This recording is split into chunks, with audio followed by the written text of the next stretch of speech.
O verán de 2021 deixou satisfeito o sector turístico de Sanxenxo. A campaña rematou cunha ocupación media do 72%.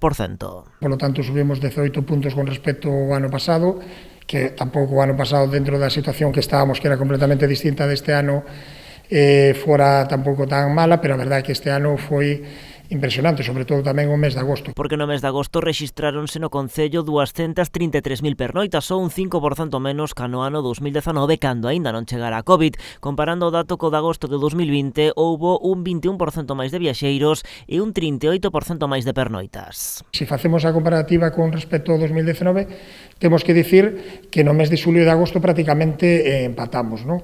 En ese sentido, bueno, moi satisfeitos, e o único que fai demostrar é que Sanxenxo ao final sigue sindo líder como destino vacacional do norte de España. Onde os datos non foron tan bons como se agardaban foi na primeira quincena de setembro, onde a ocupación quedou no 54%.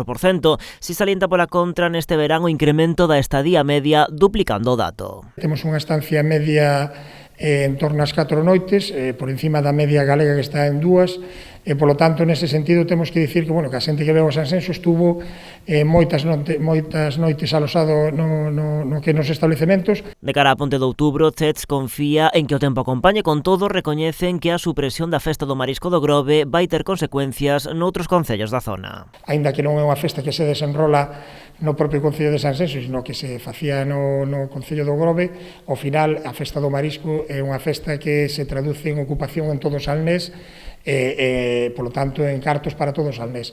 Que este ano non se faga é unha mala noticia para todo o Salnés, e para o Grove en concreto, pero para nós tamén en Sanxenxo, porque pertenecemos ao Salnés e ao final sempre nos influye moitísimo. E confían en que neste último trimestre do ano as cousas vayan mellor que o ano pasado, coa vista posta na Ponte de Decembro e tamén nas vacacións do Nadal, e en concreto en fin de ano, unha data que nos últimos anos tamén está a funcionar moi ben no Concello de Sanxenxo.